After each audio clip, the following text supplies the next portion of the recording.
Do you know what's in here?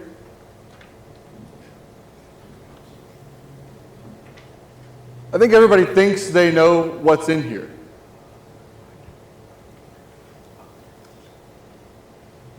But the truth of the matter is, you only know what's in there when you drop it in hot water. And the same thing is true for the human heart. You don't really know what's in your heart until life gets hot. Until life gets difficult, until things get challenging. We all think we're good until it doesn't go our way. Until we don't get what we want. Until we don't get what we asked for. You don't get what you asked for. And then there's something that begins to bleed through us as humans. And it reveals weaknesses. In the same instance, this is what we're dealing with Jonah. You see, the people of Nineveh have done what was no one expected them to do. They repented.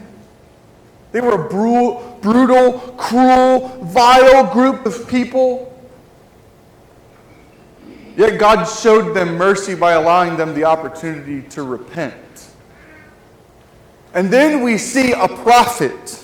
I mean, ask yourself. We all say, like, yeah, we'd be so happy. We'd be so grateful. We'd be so overjoyed if the entirety of the San Francisco Bay Area just repented and followed Jesus.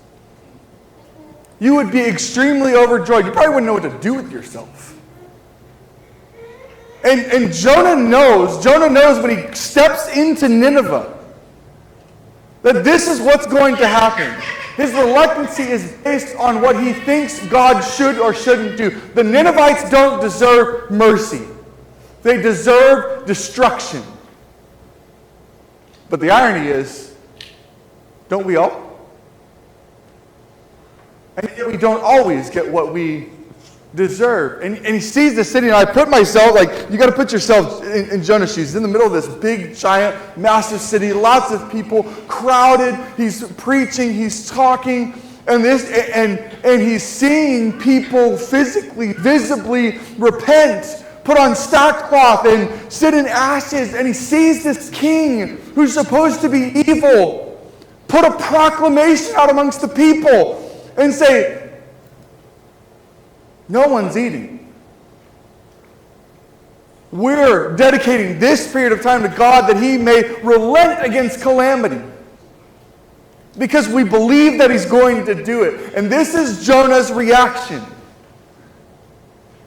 He was displeased and he became angry. We all like to think we'd be overjoyed. That if someone we disliked even, we would configure in our mind, came to Jesus, we'd like to say we'd be overjoyed. But at the same time, we'd have this conflicting ideology, well, I don't really know if that's going to work, God. Have you ever been displeased with something? You see, we don't know what's in Jonah's heart until his life gets hot.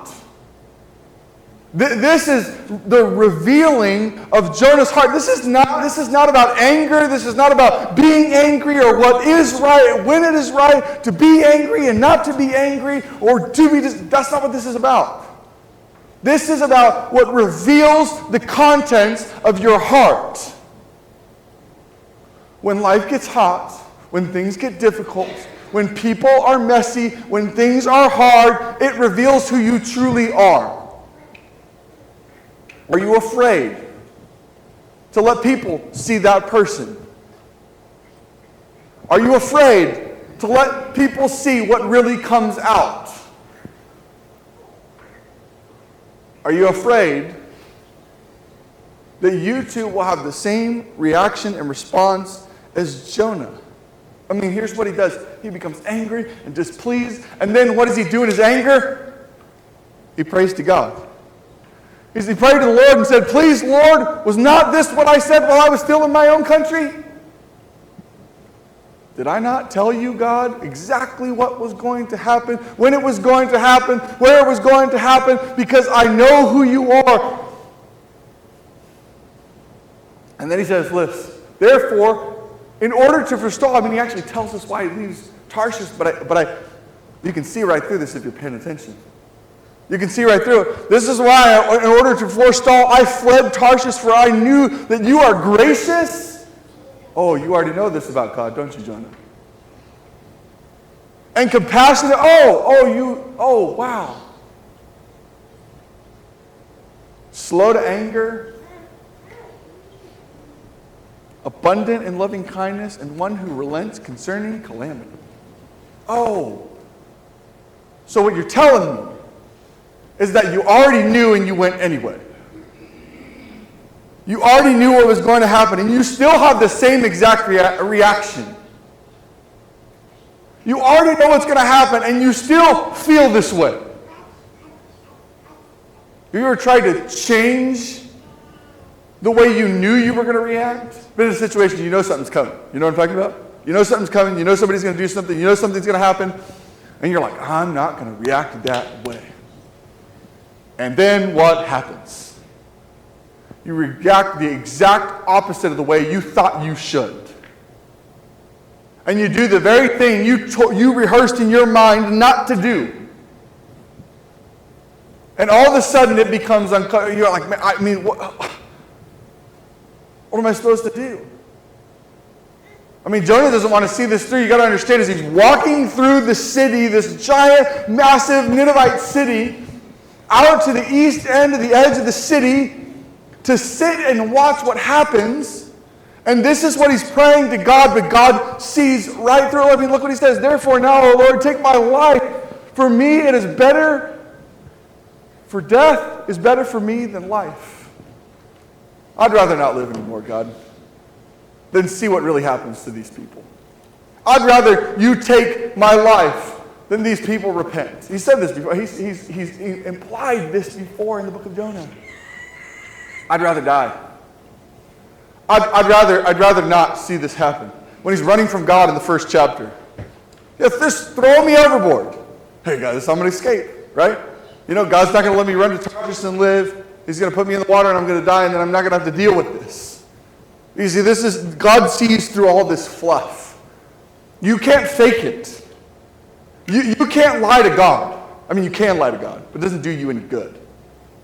It doesn't do me any good. It doesn't do anyone in the world any good to lie to God. And I'm not saying Jonah's lying to God, but he's got some fluff in there. God, I knew you were compassionate, loving kindness, right? You know, he's becoming angry. It's boiling. It's turning. It's burning. It's moving. But you can see the tone. You can see the tone with which he says it too, right? It's kind of like this snarky, sarcastic, like when you're frustrated with somebody but you don't really want to be mean to them, so you sarcastically snap back at them, but in a tone of voice that almost sounds funny so they don't know that you're being mean. You know what I'm talking about? They don't know you're being mean to them. You're just saying something that will get them out, and God sees right through it. God sees right through the robotic, ritualistic voice you use to talk to him and ask him for things when you're upset with something or the way that God has done something. He sees right through it. And he doesn't respond to Jonah's prayer, I think, the way that Jonah wants him to respond to the prayer. I'm so good at this. Look at this. The Lord said, you have good reason to be angry. He looks right through the prayer, doesn't answer anything in the prayer, doesn't tell Jonah what he's going to do. He amplifies it. He says, do you have good reason to be angry? And put yourself in Jonah's shoes. Do you really have good reason to be angry about the things you're angry about? Upset with? Do you really have good reason? Have you ever asked yourself this question that just cuts right through all the garbage, whatever you're frustrated with, whatever your personal preference is, whatever your personal whatever is? Do I have good reason to be angry, upset? But this is like we can't look at this like angry like, the kind of angry that, comes and goes with the wind, comes and goes with the tides. That's not the type of anger we're talking about here. When God asks this question, he's talking about the burning anger inside you, the one that goes right down to your gut, and you're unsure about whether or not it's going to come out, when it's going to come out, where it's going to come out, to who it's going to come out to. The burning sensation that happens, I got it. The vent anger. You know what I'm talking about? You're angry, you're displeased, you're unsatisfied with something. I got to say something to somebody or I'm going to blow my top. That kind of anger. Do you have good reason to be that kind of angry in anything? You see, it tells me something about men that we don't really consider. Is that we say, it's okay to be angry, but sin not, right? Okay, cool.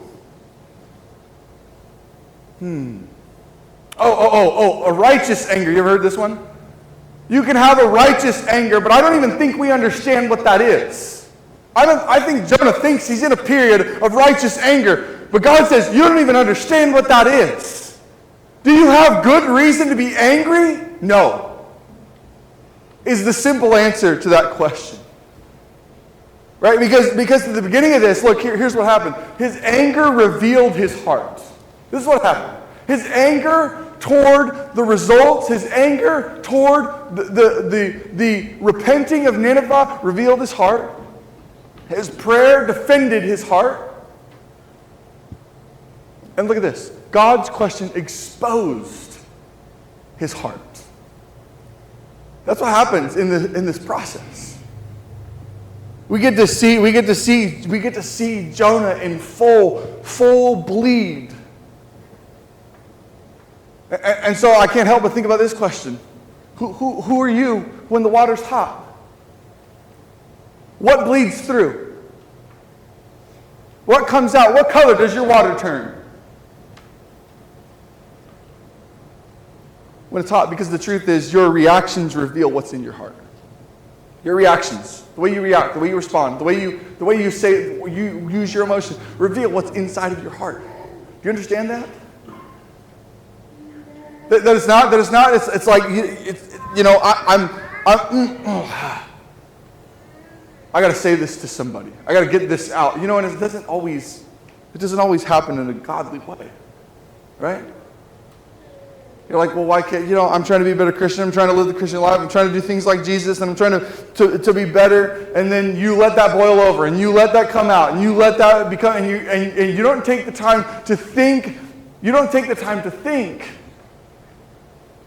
about how you're going to change that. You think about how you're going to take time to cover it up. How am I going to cover this up? What kind of damage control am I going to do? You had that kind of blow up in the middle of work or with somebody and somebody's going to talk about what kind of damage control are you going to do in the moment to fix this, because intrinsically that what comes out of you reveals what's in you. What comes out of your mouth, Jesus teaches on it in Matthew 15. Mark chapter 7. He says, "Is not what a man consumes or what a man puts into his mouth, but what proceeds from the mouth is in the heart." Well, Jonah's really good at covering that up. We aren't so good at that. And even if we are, God's maybe the only one that knows that you're lying. Look at this. So here it is, okay? I got one or two applications for you, and then I got a challenge I want you to take with you for the week, okay? Look. Number one, you need to pay attention to what your reactions are revealing. You need to pay attention to what your reactions are revealing about your character. Right? And then two, you've got to understand that you need to change. You need to invite God to transform your heart. You cannot say, well, yeah, I see that problem, and then just leave it alone. If God is the one that looks at the heart, then this is vitally important. If God's the only one that can change that, then that's vitally important. So here's your challenge for the week. I gave you one last week.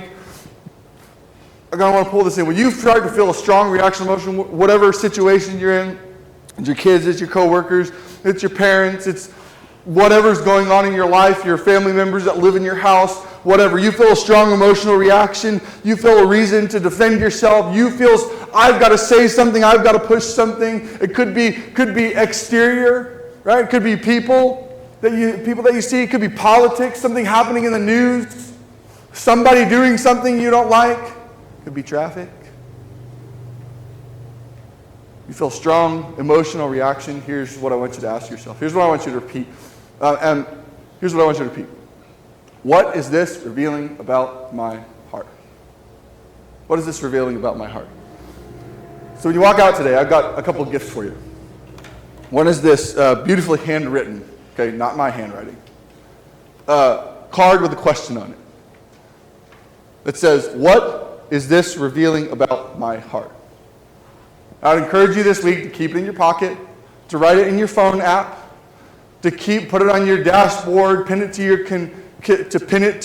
your computer desk, wherever you put that on your fridge door, to remind you that your reactions reveal what's in your heart, and you're trying to change your heart, not to be your own heart but to have a heart like God. And the other one I got for you, stapled to this, is a tea bag.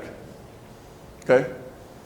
And so when you go out today, CJ's going to hand these out. CJ's going to give you, CJ's going to bring one, or he's not going to bring one to you now, but I want you to grab one of these so you can remember what we talked about today, because it's so important. What is this revealing about me? What bleeds through? Who am I when the water gets hot? If you have a need today, something in the message pricked your heart, shifted your thinking, made you contemplate something, and you're ready to respond to the gospel today, to the message, would you do so? Whether it's repenting of your sin, maybe you haven't confessed, or it's taking your next step in your faith journey to be baptized into Christ, to be forgiven of your sin, you can do that today as we stand.